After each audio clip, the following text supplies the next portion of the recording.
நமது கேசி ட்ரிச்சி யூடியூப் சேனலை சப்ஸ்கிரைப் பண்ணுங்க. Like, share and comment.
தந்தை மகன் தூய ஆவியாரின் பெயராலே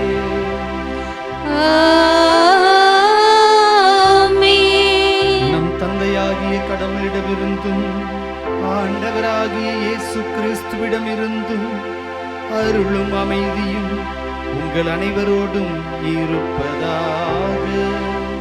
உம் ஆன்மாவோடும் இருப்பதாக. அன்பான சகோதர சகோதரிகளே, இன்று நாம் புனித வாரத்தின் புதன்கிழமையை கொண்டாடுகின்றோம். இயேசுவின் துன்பமும் சிலுவை பாதையும் நெருங்கிக் கொண்டிருக்கின்றன. இந்நாளில் நற்செய்தி வாசகங்களில் யூதாஸ் இயேசுவை விற்றுவிட தீர்மானித்த நிகழ்வை நாம் கேட்கின்றோம். மனிதனின் பேராசையும் துரோகம் செய்யும் மனப்பான்மையையும் கடவுளின் அன்பையும் மன்னிப்பையும் எதிர்கொள்ளும் ஒரு ஆழ்ந்த தருணம் இது. இன்று நாம் நம் வாழ்க்கையில் உள்ள சிறிய துரோகங்களையும் விசுவாசத்தில் உள்ள தளர்ச்சிகளையும் நினைவு கூர்ந்து மனம் திரும்பும் மனதுடன் ஆண்டவரிடம் திரும்புவோம். இயேசுவின் சிலுவை பாதையில் அவருடன் நடந்து நம் மனதை சுத்திகரித்து பாஸ்கா மகிழ்ச்சிக்கு தயாராவோம். அன்புமிக்க சகோதர சகோதரிகளே, இந்த தூய மறை நிகழ்வை கொண்டாட நாம் தகுதி பெறும் பொருட்டு நம்முடைய பாவங்களை நாம் ஏற்றுக்கொள்வோம். அனைவரும் இணைந்து சொல்வோம். எல்லாம் வல்ல இறைவனிடமும் சகோதர சகோதரிகளே, உங்களிடமும் நான் பாவி என்று ஏற்றுக்கொள்கிறேன். ஏனெனில் என் சிந்தனையாலும் சொல்லாலும் செயலாலும் கடமைகள் தவறியதாலும் பாவங்கள் பல செய்தேன். என் பாவமே, என் பாவமே, என் பெரும் பாவமே. ஆகையால் இப்பொழுதும் கன்னியான புனித மரியாளையும் வானதூதர் புனிதர் அனைவரையும் சகோதர சகோதரிகளே உங்களையும் நம் இறைவனாகிய ஆண்டவரிடம் எனக்காக வேண்டிக் கொள்ள மன்றாடுகிறேன். எல்லாம் வல்ல இறைவன் நம் மீது இரக்கம் வைத்து நம் பாவங்களை மன்னித்து நம்மை நிலை வாழ்வுக்கு அழைத்து செல்வாராக. ஆமென்.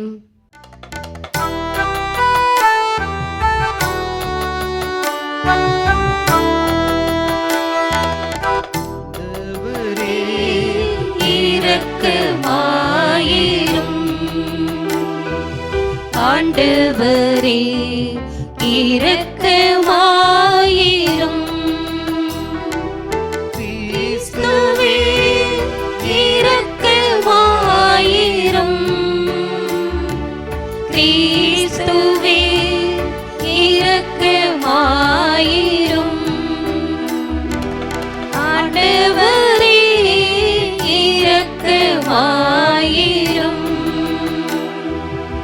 ஆண்டவரே இரக்கமாயிரும் இரக்கமாயிரும் இரக்கமாயிரும். மன்றாடுவோமாக. இறைவா, எங்களுக்காக உமது திருமகன் சிலுவை சுமையை ஏற்றுக்கொள்ள திருவுளம் கொண்டீரே. அதனால் எதிரியின் ஆதிக்கத்தை எங்களிடமிருந்து அகற்றி உம்முடைய அடியார்களாகிய நாங்கள் உயிர்ப்பின் அருளை அடையவும் செய்வீராக. உம்மோடு தூய ஆவியாரின் ஒன்றிப்பில் இறைவனாய் என்றென்றும் வாழ்ந்து ஆட்சி செய்கிற எங்கள் ஆண்டவராகிய இயேசு கிறிஸ்து வழியாக உம்மை மன்றாடுகின்றோ.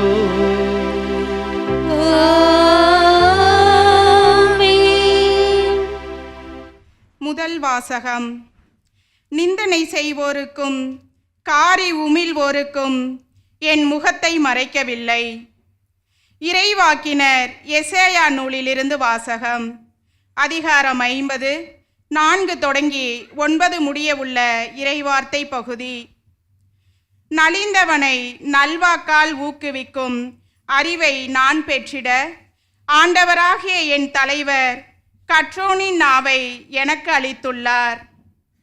காலைதோறும் அவர் என்னை தட்டி எழுப்புகின்றார். கற்போர் கேட்பது போல் நானும் செவி கொடுக்க செய்கின்றார். ஆண்டவராகிய என் தலைவர் என் செவியை திறந்துள்ளார். நான் கிளர்ந்தளவில்லை, விலகிச் செல்லவும் இல்லை.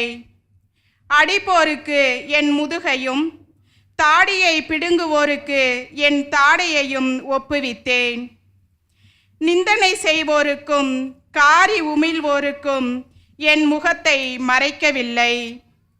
ஆண்டவராகிய என் தலைவர் துணை நிற்கின்றார். நான் அவமானம் அடையேன். என் முகத்தை கற்பாறை ஆக்கி கொண்டேன். இழிநிலையை நான் அடைவதில்லை என்றறிவேன். நான் குற்றமற்றவன் என எனக்கு தீர்ப்பு வழங்குபவர் அருகில் உள்ளார். என்னோடு வழக்காடுபவன் எவன்?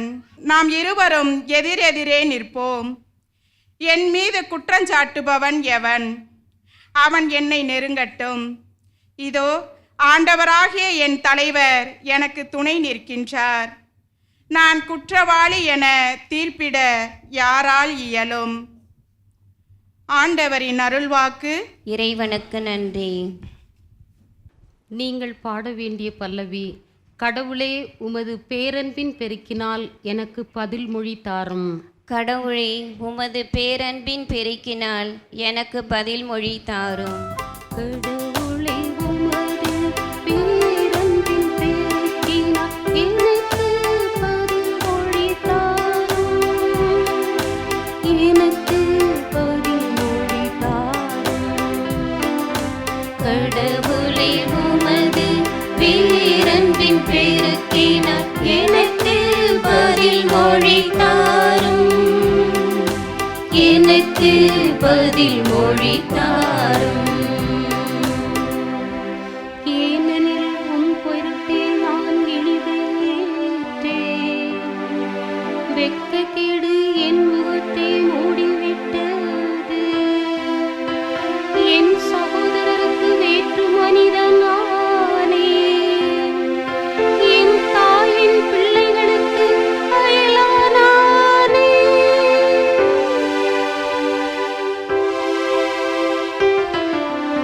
கடவுளே, உமது பேரன்பின் பெருக்கினால் எனக்கு பதில் மொழி தாரும்.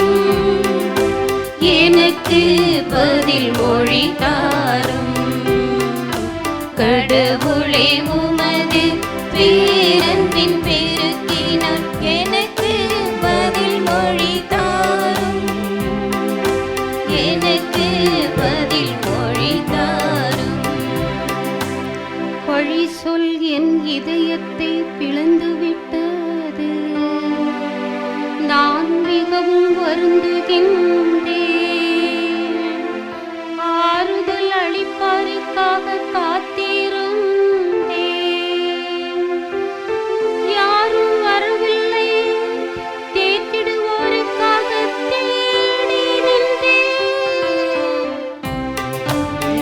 உமது பேரன்பின் பெருக்கினால் எனக்கு பதில் மொழி தாரும், எனக்கு பதில் மொழி தாரும்.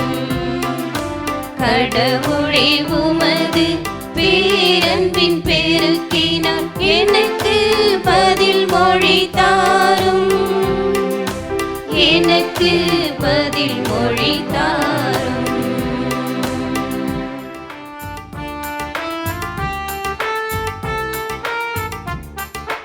ஆயன் தன் மந்தையை காப்பது போல ஆண்டவர் நம்மை காக்கின்றார்.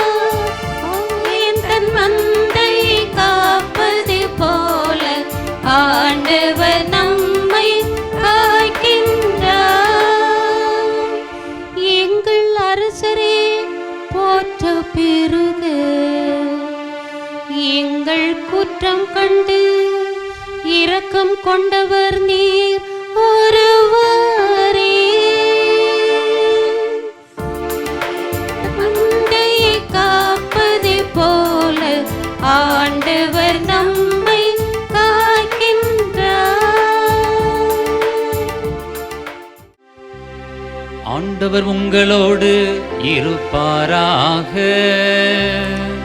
உம் ஆன்மாவோடும் இருப்பாராக. புனித மத்தேயு எழுதிய தூய நற்செய்தியிலிருந்து வாசகம். ஆண்டவரே மாட்சி உமக்கே. மத்தேயு நற்செய்தி அதிகாரம் 26 இறைவசனங்கள் 14 முதல் 25 முடிய. அக்காலத்தில் 12 ஒருவனாகிய யூதாசு இஸ்காரியோத்து தலைமை குருவிடம் வந்து, இயேசுவை உங்களுக்கு நான் காட்டிக் கொடுத்தால் எனக்கு என்ன தருவீர்கள் என்று கேட்டான். அவர்களும் 30 வெள்ளிக்காசுகளை எண்ணி அவனுக்கு கொடுத்தார்கள். அது முதல் அவன் அவரை காட்டிக் கொடுப்பதற்கு வாய்ப்பு தேடிக் கொண்டிருந்தான். புளிப்பற்ற அப்ப விழாவின் முதல் நாளில் சீடர்கள் இயேசுவை அணுகி வந்து, நீர் பாஸ்கா விருந்துண்ண நாங்கள் எங்கே ஏற்பாடு செய்ய வேண்டும் என விரும்புகிறீர் என்று கேட்டார்கள். இயேசு அவர்களிடம், நீங்கள் புறப்பட்டு நகருக்குள் சென்று இன்னாரிடம் போய், எனது நேரம் நெருங்கி வந்துவிட்டது, என் சீடர்களோடு வீட்டில் பாஸ்கா கொண்டாடப் போகிறேன் என போதகர் கூறுகிறார் எனச் சொல்லுங்கள் என்றார். இயேசு தங்களுக்கு பணித்தபடியே சீடர்கள் செயல்பட்டு பாஸ்கா விருந்துக்கு ஏற்பாடு செய்தார்கள். மாலை வேளையானதும் அவர் 12 பந்தியில் அமர்ந்தார். அவர்கள் உண்டு குடித்து கொண்டிருந்த பொழுது அவர், உங்களுள் ஒருவன் என்னை காட்டிக் கொடுப்பான் என உறுதியாக உங்களுக்கு சொல்லுகிறேன் என்றார். அப்பொழுது அவர்கள் மிகவும் வருத்தமுற்றவர்களாய், ஆண்டவரே, அது நானோ என ஒவ்வொருவரும் அவரிடம் கேட்கத் தொடங்கினார்கள். அதற்கு அவர், என்னுடன் பாத்திரத்தில் தொட்டு உண்பவனே என்னை காட்டிக் கொடுப்பான். மானிட மகன் தம்மை பற்றி மறைநூலில் எழுதியுள்ளபடியே போகிறார். ஆனால் ஐயோ, அவரை காட்டிக் கொடுக்கிறவனுக்கு கேடு. அம்மனிதன் பிறவாதிருந்தால் அவனுக்கு நலமாய் இருந்திருக்கும் என்றார். அவரை காட்டிக் கொடுத்த யூதாசும், ரபி, நானோ என அவரிடம் கேட்க, இயேசு, நீயே சொல்லிவிட்டாய் என்றார்.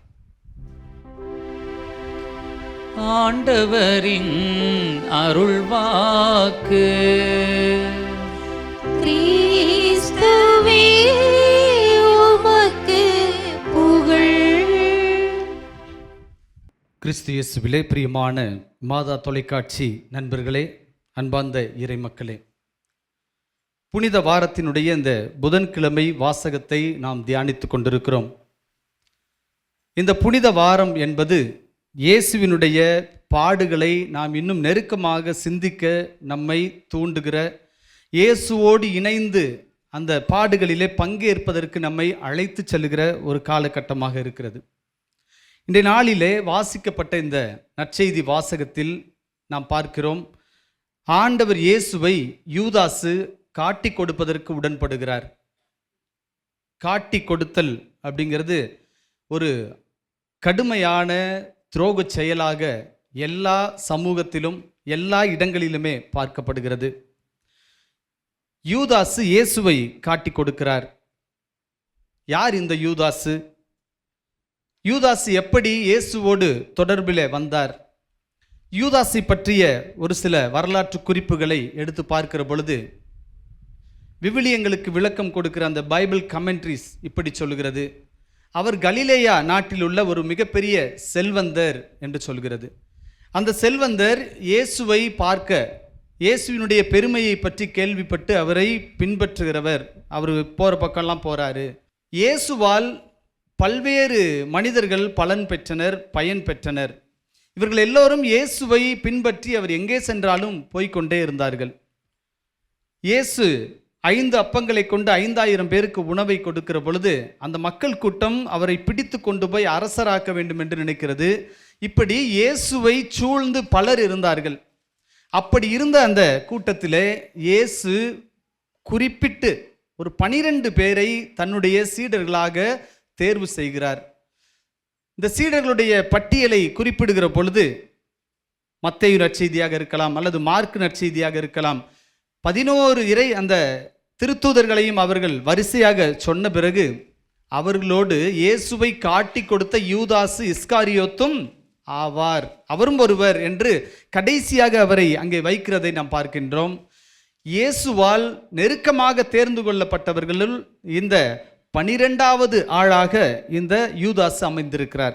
அப்பொழுது இயேசு அந்த 12 சீடர்களை பார்த்து கேட்கிறார், நீங்களும் என்னை விட்டு போய்விட நினைக்கிறீர்களா அப்படின்னு. இந்த நேரத்தில் கூட யூதாசு போயிருக்கலாம்.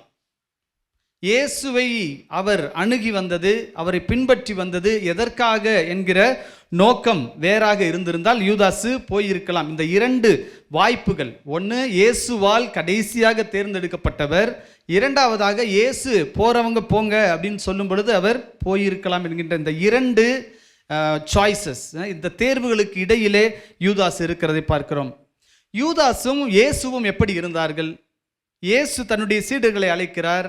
அழைத்து அவர்களை தன்னோடு இருக்கவும் தன் வழியாக அந்த நற்செய்தியை பெற்றுக்கொண்டு அதை மக்களுக்கு அறிவிக்கவுமே இயேசு சீடர்களை தேர்ந்தெடுத்தார். அப்படி தேர்ந்தெடுக்கப்பட்ட சீடர்கள் பாருங்க, இன்னைக்கு ரொம்ப அருமையாக இயேசுவோடு உணவு அருந்துகிறார்கள். அந்த யூதாசும் இயேசுவோடு உணவு அருந்துகிறார். He ate with him. அவரோடு உணவு அருந்துகிறார். இயேசு அந்த அப்பத்தை பிட்ட போது அந்த பகிர்தலிலே யூதாசும் பங்கெடுத்தார். அந்த அப்பத்தை பிட்டு யூதாசுக்கும் கொடுத்தார் இயேசு, அதில் அவரும் பங்கெடுத்தார். மூன்றாவதாக பார்க்கிறோம், இயேசு சொல்லுகிறார், என்னை உங்களில் ஒருவன் காட்டி கொடுப்பான் என்று சொன்னபோது ஒவ்வொருத்தரும் வருத்தப்படுகிறார்கள். அது நானாக இருக்குமோ, நானா அது என்று கேட்கிறார்கள். 11 பேரும் சொன்ன பிறகு இயேசு சொல்கிறார், நான் இப்பொழுது இந்த அப்பத்தை தொட்டு ஒருத்தன்ட்ட கொடுப்பேன், அவன்தான் என்னை காட்டி கொடுப்பார். அதுக்கு முன்பாக இயேசு சொல்றாரு, அந்த மனிதன் பிறவாமல் இருந்திருந்தால் அவனுக்கு நலம் என்று சொல்லுகிறார். அப்புறமேட்டுக்கு அந்த அப்பத்தை கொடுத்தவுடன் யூதாசு கேட்கிறான், நானா அது? அப்பம் ஒன்றுதான், அதை பிட்டு இயேசு சீடர்கள் எல்லாருக்கும் கொடுத்தாரு, கடைசியில் யூதாஸுக்கும் கொடுக்கிறாரு. அதை பெற்றுக்கொண்ட யூதாசு என்ன செய்கிறான் பாருங்களேன், வருத்தப்படவில்லை. எல்லாரும் கேட்டது போல நானா அது அப்படின்னு சொல்லிட்டு கேட்டுட்டு அவன் வெளியே செல்கிறான் என்பதையும் நற்செய்தி பதிவு செய்கிறது. அன்பார்ந்தவர்களே, இந்த இயேசுவோடு 12 சீடர்கள் இருந்தார்கள். 12வதாக வந்த யூதாசு இயேசுவை காட்டி கொடுத்தவர். இந்த காட்டி கொடுப்பது என்பது மிகவும் ஒரு பெரிய துரோக செயல். நட்பிலே உறவிலே காட்டி கொடுப்பது இருக்கும் என்றால் அந்த காட்டி கொடுத்தலுக்கான விலையை நிச்சயமாக அந்த காட்டி கொடுத்த மனிதர் அனுபவிக்கிறார் என்பது நம்முடைய அன்றாட வாழ்க்கையில் நாம் பார்க்கிற ஒரு அருமையான பாடம். யூதாசு இயேசுவை காட்டி கொடுக்கிறார். எதற்காக? விவிலிய அறிஞர்கள் ஒரு சில காரணங்களை எல்லாம் முன்வைத்து சொல்கிறார்கள். என்ன? ஒன்று, இயேசு அற்புதங்களையும் அதிசயங்களையும் செய்கிறார். அவரை பிடித்து அரசராக்க வேண்டும் என்று அந்த மக்கள் விரும்புகிறார்கள். எனவே இயேசுவை இன்னும் நிறைய அற்புதங்களையும் அதிசயங்களையும் செய்ய வைத்தால் அவர் அந்த இறையாட்சியை கொண்டு வந்து விடலாம் என்று இவர் நினைக்கிறார் என்று சுட்டி காட்டுகிறார்கள். ஆனாலும் கூட கடவுளுடைய விருப்பத்தை நிறைவேற்றுவதுதான் இயேசு இந்த உலகிலே வந்ததன் நோக்கம். அரசராக ஆவதற்கல்ல, மக்களை ஆள்வதற்காக அல்ல, மாறாக மக்களை அன்பினால் வழிநடத்த, மக்களை மன்னிக்க, மக்களை பாவத்திலிருந்து மீட்க, இப்படிப்பட்ட செயல்களை செய்யத்தான் இயேசு வந்தார். எனவே யூதாசினுடைய இந்த சிந்தனை கருத்து இயேசுவினுடைய கருத்திலிருந்து முற்றிலுமாக முரண்பட்டதாக இருக்கிறது. இரண்டாவதாக நம்ம பார்க்கிறோம், இயேசுவோடு இருந்த எல்லா சீடர்களும் இயேசுவை ரொம்ப நெருக்கமாக அன்பு செய்தார்கள், போனாங்க, இருந்தாலும் அவர்களிடத்திலும் குறைகள் இருந்தது. இந்த நிகழ்வில் நம்ம பார்க்கிறோம், முதல்ல இயேசுவை பார்த்து நானா உன்னை காட்டி கொடுப்பேன்னு கேட்டவர் யாரு? பேதுரு. கடைசியா கேட்டது யாரு? யூதாஸ். பாருங்களேன், முதல்ல கேட்ட பேதுருவும் இயேசுவை விட்டு விட்டு ஓடி போனார். இயேசுவோடு பின்னாடியே ஃபாலோ பண்ணிக்கிட்டே போனார், தொடர்ந்து போனார். எல்லாரும் பார்த்து நீ அந்த மனிதனோடு இருந்தவன் தானே, நீ அவங்கள ஒருத்தன் தானேன்னு சொன்ன உடனே அந்த பேதுரு என்ன செய்கிறார்? எனக்கு நீ சொல்ற மனிதனை தெரியவே தெரியாதுன்னு சொல்லி மறுதளிக்கிறார். அப்ப பேதுருவிடத்திலும் அந்த இம்பெர்ஃபெக்ஷன், இயேசுவை பின்பற்றுவதிலே பழுது இருக்கிறது, குற்றம் இருக்கிறது, ஒரு சுயநலம் இருக்கிறது. பேதுரு இயேசுவை சரியாக புரிந்து கொள்ளவில்லை, அது அவர்கிட்டையும் இருக்குது. அதே போல யூதாசுக்கிட்டையும் இருக்கிறது. யூதாசு காட்டி கொடுத்தார், பேதுரு மறுதளித்தார். பாருங்களேன், இது ரெண்டுமே நட்பிலே, உறவிலே மிகப்பெரிய ஒரு துரோகமாக அல்லது மிகப்பெரிய ஒரு தீமையான செயலாக கருதப்படுகிறது. இன்னைக்கு நம்மளும் எடுத்துக்குவோம், நம்மளுக்கும் இயேசுவை தெரியும், நம்மளும் பைபிளில் படிக்கிறோம், தனிப்பட்ட விதத்தில் ஜெபம் சொல்கிறோம், தனிப்பட்ட அருளையும் ஆசிரியையும் நம்ம கடவுள்கிட்ட வந்து பெற்றுக்கொண்டிருக்கிறோம். ஆனாலும் கூட இன்னைக்கு நீங்களும் நானும் ஒன்று இயேசுவை பல சூழலில் மறுக்கிறோம், வெறுக்கிறோம், மறுதளிக்கிறோம். சில நேரத்தில் என்ன செய்கிறோம்? காட்டி கொடுக்கவும் செய்கின்றோம்.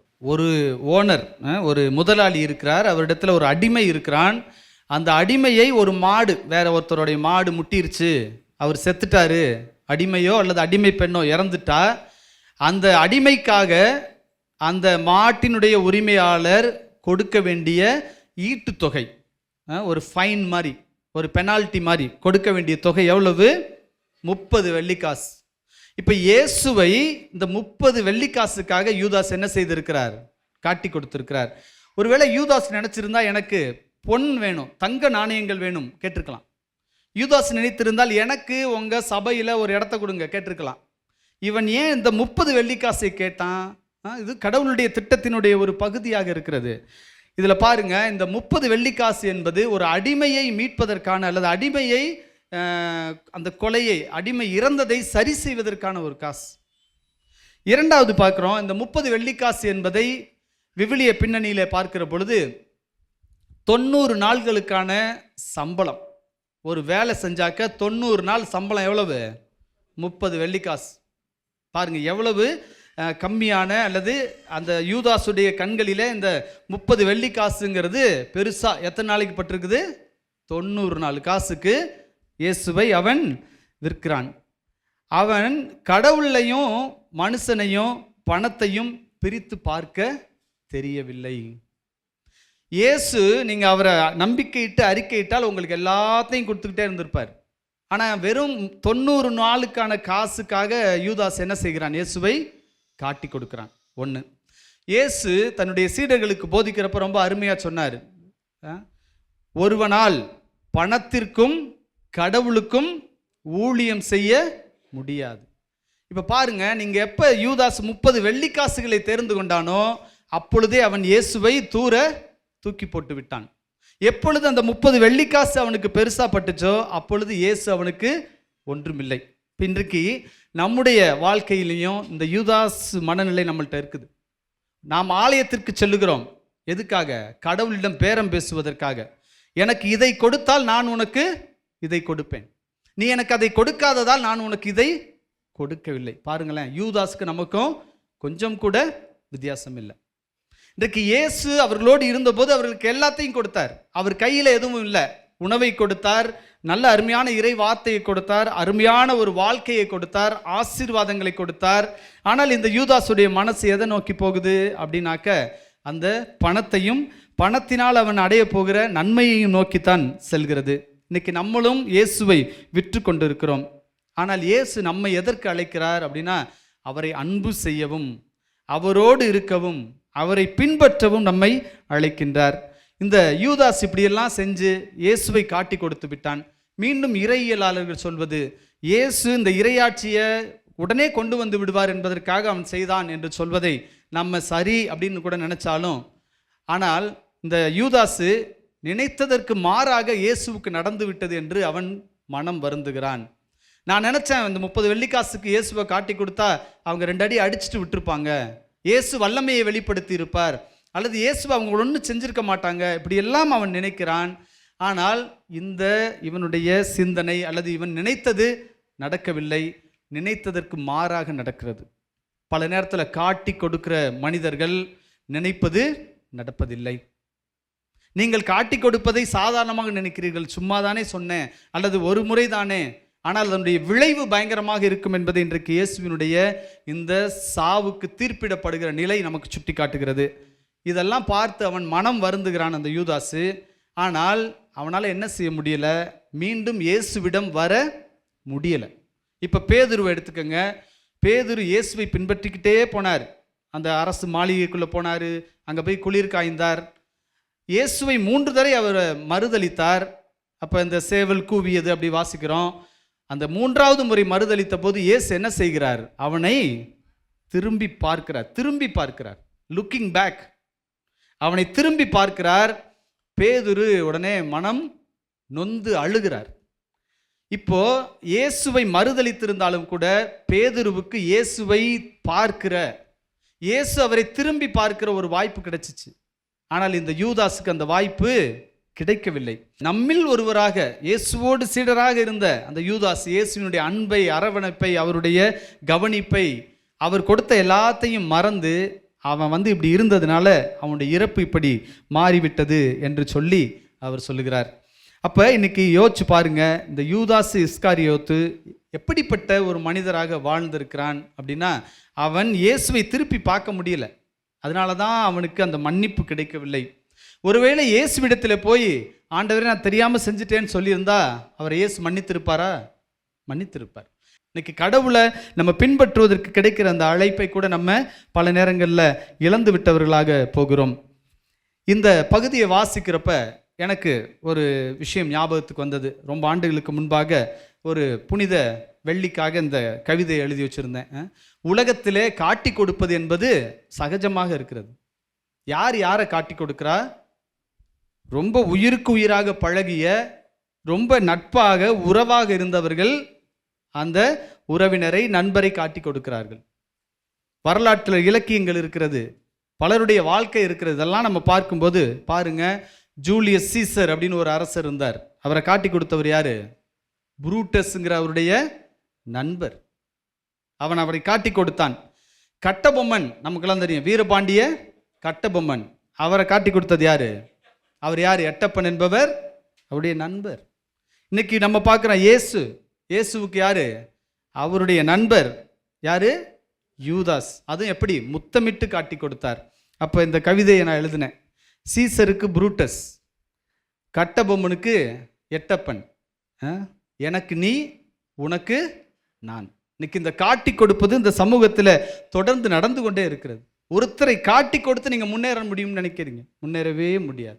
காட்டி கொடுப்பது அன்புக்கு செய்கிற துரோகம். துரோகம் செய்கிற யாரும் இந்த சமூகத்தில் உயரத்திற்கு வாழ்ந்து விட முடியாது. ஒரு முறை ஒரு ஓவியர் ஒரு அழகான முகத்தை தேடி அலைந்தார். எதுக்கு அப்படின்னா, இயேசுவை வரைய வேண்டும்.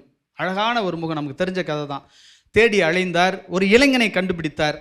அந்த இளைஞனை உட்கார வச்சு இயேசுவினுடைய படத்தை வரைஞ்சிட்டார். அப்படியே ஒவ்வொருத்தர் படமாக வரைகிறாரு, அங்கங்கே சுற்றி.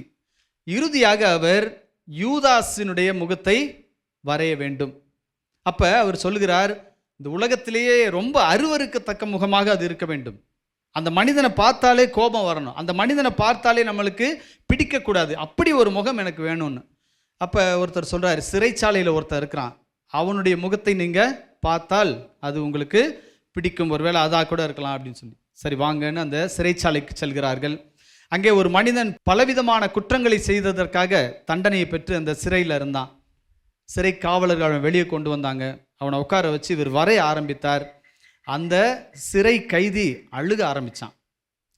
அழுகவும் இந்த வரைஞ்சதை ஓவியர் நிறுத்திட்டு ஏன் அழுகிற அப்படின்னு கேட்டார். அவன் சொன்னான், ரொம்ப வருஷத்துக்கு முன்னாடி இயேசுவை வரைவதற்காக நீங்கள் ஒரு முகத்தை தேடிட்டு வந்தீங்க, அந்த முகம் யாருடையது தான்? என்னுடையது தான் சொன்னான். இயேசுவாக மாறவும் முடியும், யூதாசை போல மாறவும் முடியும். நீங்கள் ஒருவரை அன்பு செய்தால் இயேசுவாக இருக்க முடியும். ஒருவரை காட்டி கொடுத்து நீங்கள் வாழ்வடைய விரும்பினால் நம்ம யூதாஸாக மாறி போவோம். இந்த நாளில் இந்த சிந்தனையோடு நம்ம ஜெபிப்போம். இறைவன் நம்மை ஒரு காலத்திலும் காட்டி கொடுக்கிற அல்லது பிறருக்கு தீங்கு செய்கிற மனிதராக ஆக்கி விடாமல், நம்ம எப்பொழுதும் கடவுள் ஒருவர் மற்றவருக்கு உதவி செய்கிற, ஒருவர் மற்றவரை அன்பு செய்கிற, இயேசுவினுடைய செய்தி எல்லாருக்கும் எடுத்து சொல்லுகிற அருமையான மனிதர்களாக மாற்ற வேண்டும் என்று சொல்லி இந்த திருப்பலியில் அருள் வேண்டி நாம் ஜெபிப்போம்.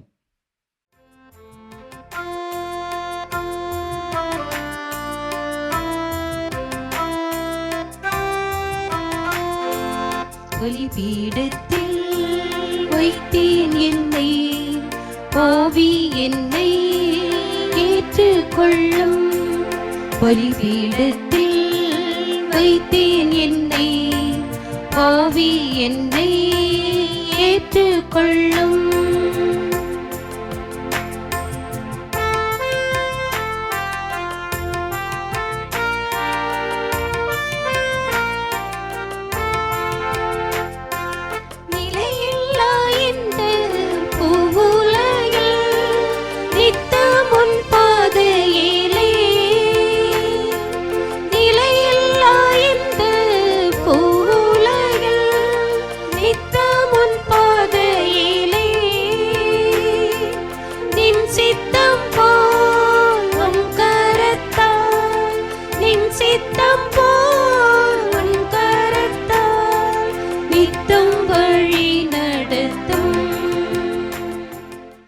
அன்புமிக்க சகோதர சகோதரிகளே, என்னுடையதும் உங்களுடையதுமான இந்த திருப்பலி எல்லாம் வல்ல தந்தையாக இறைவனுக்கு ஏற்றதாகும்படி இணைந்து மன்றாடுங்கள். ஆண்டவர் தமது திருப்பேரும் புகழ்ச்சிக்காகவும் ஆட்சிக்காகவும் நமது நன்மைக்காகவும் புனித திரு அவையின் அனைத்து நலனுக்காகவும் உமது கையினின்றி பலியை ஏற்றுக்கொள்வாராக.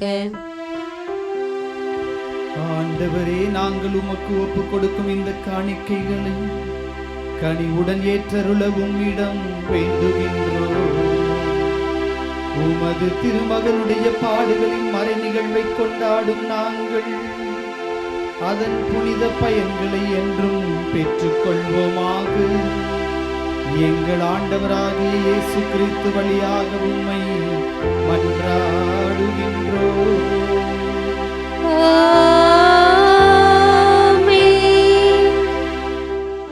ஆண்டவர் உங்களோடு இருப்பாராக.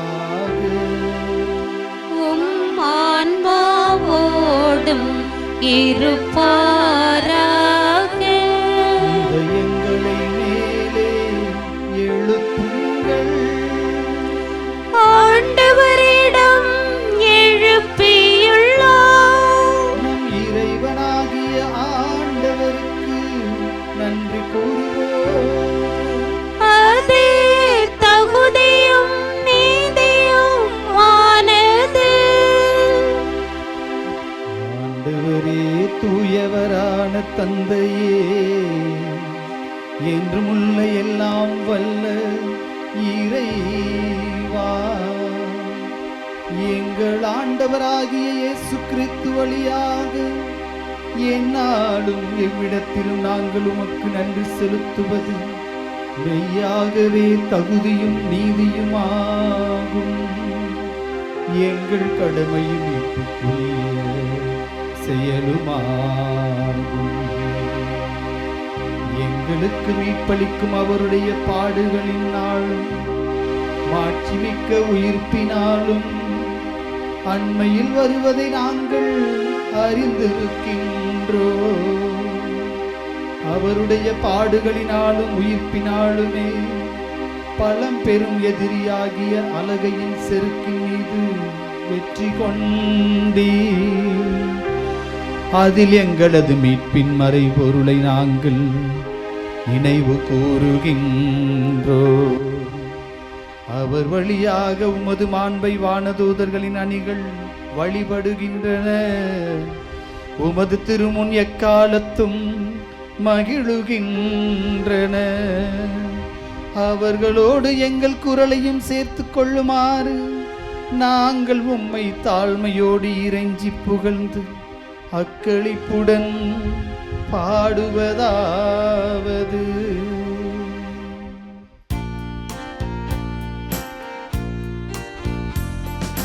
தூயவர் தூயவர் தூயவர் வான்படைகளின் கடவுளாம் ஆண்டவர்.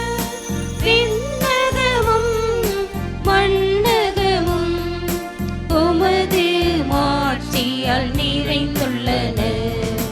உன்னதங்களிலே ஓசன்னா, உன்னதங்களிலே ஓசன்னா. ஆண்டவர் பெயரால் வருகிறவர் ஆசீர் பெற்றவர். உன்னதங்களிலே ஓசன்னா, உன்னதங்களிலே ஓசன்னா. ஆண்டவரே, நீர் மெய்யாகவே தூயவர், தூய்மை அனைத்துக்கும் ஊற்று. ஆகவே உம்முடைய ஆவியை பொழிந்து இந்த காணிக்கைகளை தூய்மைப்படுத்த உம்மை வேண்டுகிறோம். இவ்வாறு எங்கள் ஆண்டவர் இயேசு கிறிஸ்துவின் உடலாகவும் இரத்தமாகவும் எங்களுக்கு இவை மாறுவனவாக. அவர் பாடுபட உளம் கனிந்து தம்மை கையளித்த போது அப்பத்தை எடுத்து நன்றி செலுத்தி அதை பிட்டு தம் சீடர்களுக்கு அளித்து அவர் கூறியதாவது: அனைவரும் இதிலிருந்து பெற்று உண்ணுங்கள், ஏனெனில் இது உங்களுக்காக கையளிக்கப்படும் என் உடல்.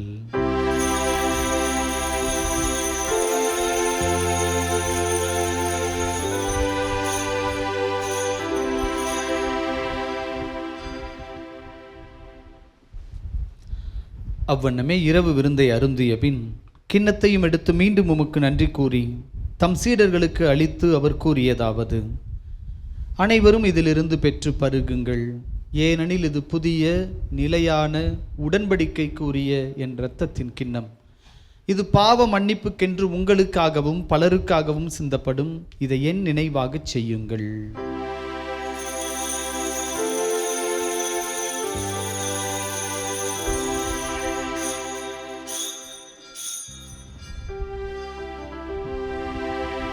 நம்பிக்கையின் மறைபொருள். ஆண்டவரே, நீர் வருமளவும் உமது இறப்பினை அறிக்கையிடுகின்றோம், உமது உயிர்ப்பினையும் எடுத்துரைக்கின்றோம். ஆகவே ஆண்டவரே, நாங்கள் கிறிஸ்துவின் இறப்பினையும் உயிர்ப்பினையும் நினைவு கூர்ந்து வாழ்வு தரும் அப்பத்தையும் மீட்பு அளிக்கும் கிண்ணத்தையும் ஒப்புக் கொடுக்கிறோம். உம் திருமுன் நின்று ஊழியம் புரிய தகுந்தவர்கள் என எங்களை ஏற்றுக்கொண்டீர். எனவே உமக்கு நாங்கள் நன்றி செலுத்துகிறோம். மேலும் கிறிஸ்துவின் உடலிலும் இரத்தத்திலும் பங்கு கொள்ளும் எங்கள் அனைவரையும் தூய ஆவியார் ஒன்று சேர்க்க வேண்டும் என உம்மை தாழ்மையோடு மன்றாடுகிறோம்.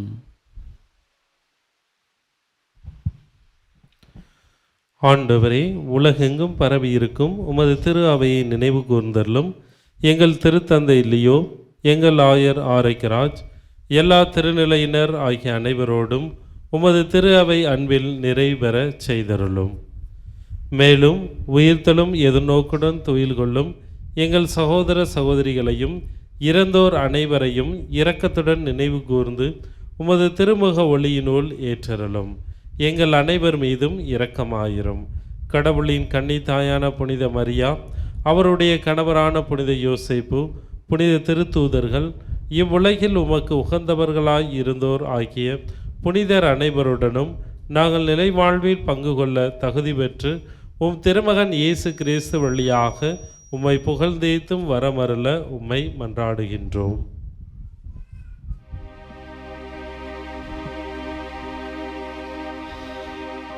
இவர் வழியாக இவரோடு இவரில் எல்லாம் வல்ல இறைவனாகிய தந்தையே, தூய ஆவியாரின் தூதரின் ஒன்றிப்பில் எல்லா புகழும் மாட்சியும் என்றென்றும் உமக்கு உரியதே. ஆமென். ஆமென். ஆமென்.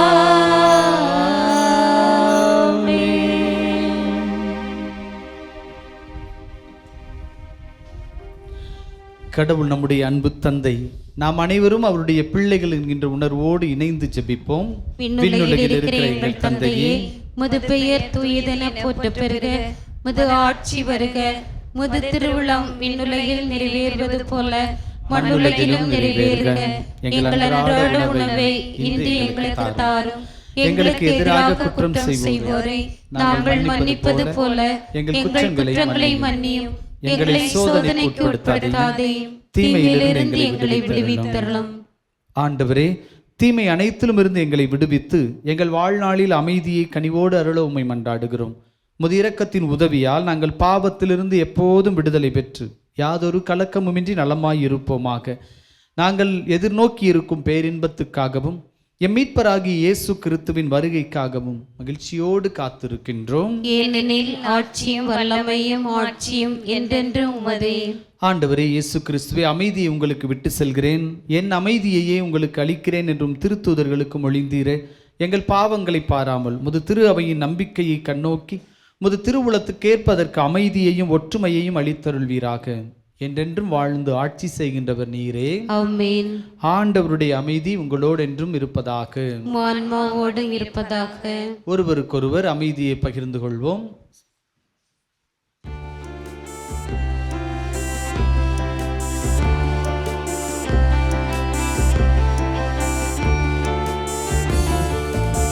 உலகின் பாவம் போக்கும் இறைவனின் செம்மறியே, எம் மேல் இரக்கம் வையும். உலகின் பாவம் போக்கும் இறைவனின் செம்மறியே, எம் மேல் இரக்கம் வையும். உலகின் பாவம் போக்கும் இறைவனின் செம்மறியே, எமக்கு அமைதி அருளும். எமக்கு அமைதி அருளும். இதோ இறைவனின் செம்மறி, இவரே உலகின் பாவங்களை போக்க மனிதராக பிறந்தவர். நண்பரால் காட்டி கொடுக்கப்பட்டும் கூட மன்னிப்பையும் அன்பையுமே மீண்டும் மீண்டும் அவர்களுக்கு பொழிந்தவர். நம்முடைய வாழ்விலும் துரோகங்களை, நம்பிக்கை இழந்த நிலைகளை நாம் சந்திக்கிற பொழுது நமக்கு ஆற்றல் தருகிறவர். இவர் தருகிற இந்த அன்பு விருந்துக்கு அழைக்கப்படுகிற நாம் ஒவ்வொருவருமே பேறு பெற்றவர்கள். ஆண்டவரே, நீரின் இல்லத்தில் எழுந்தருள நான் தகுதியற்றவன். ஆனால் ஒரு வார்த்தை மட்டும் சொல்லிரலும், எனது ஆன்மா நலமடையும்.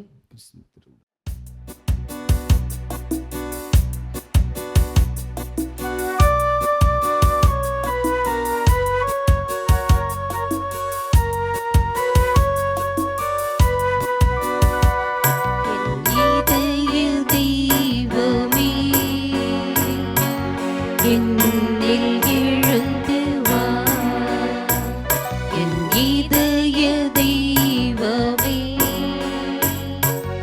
என்னில் எழுந்து வா, உன் உறவை எண்ணியே உள்ளம் ஏங்குதே. உயிரே எழுந்து வா, உயிரே எழுந்து வா, என் இதய தெய்வமே. என்னில் எழுந்து வா.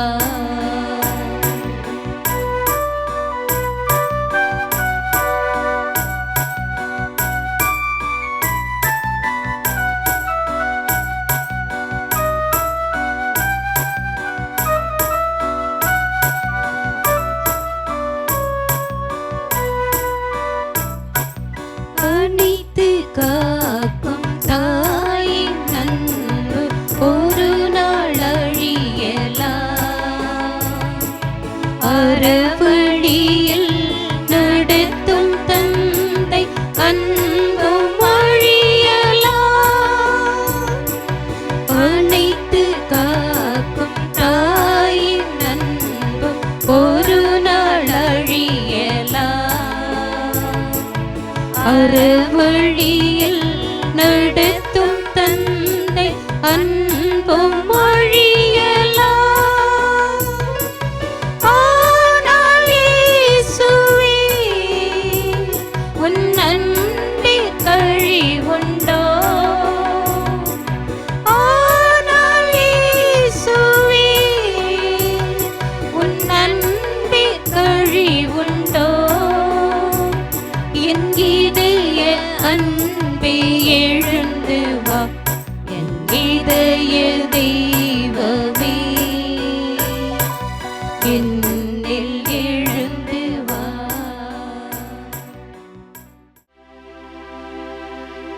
மன்றாடுவோமாக. எல்லாம் வல்ல இறைவா, எங்கள் உள்ளத்து உணர்வுகளை வழிப்படுத்தியருளும். இவ்வாறு வணக்கத்துக்குரிய மறை நிகழ்வுகள் குறித்து காட்டும் உமது திருமகனுடைய இம்மை சாவினான் நீ எங்களுக்கு நீர் முடிவில்லாத வாழ்வை தந்துள்ளீர் என நம்புவோமாக. எங்கள் ஆண்டவராகிய இயேசு கிறிஸ்து வழியாக உம்மை மன்றாடுகின்றோம்.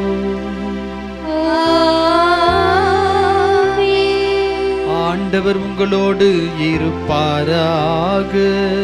உம் ஆன்மாவோடும் இருப்பாராக.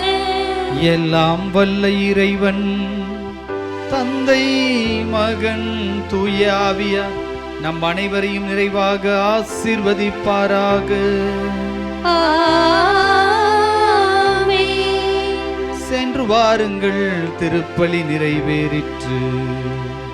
இறைவனுக்கு நன்றி.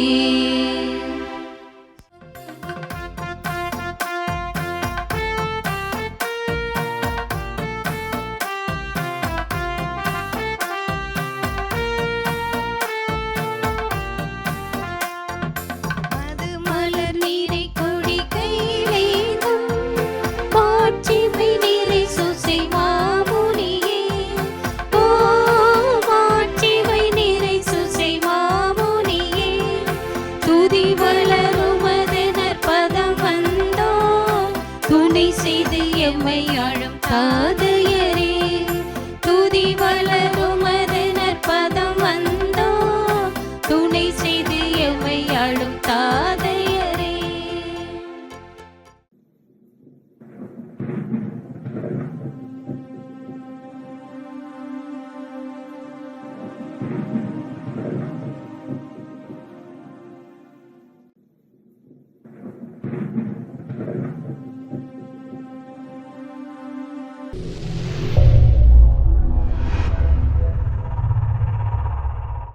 நமது கேசி ட்ரிச்சி யூடியூப் சேனலை சப்ஸ்கிரைப் பண்ணுங்க. Like, share and comment.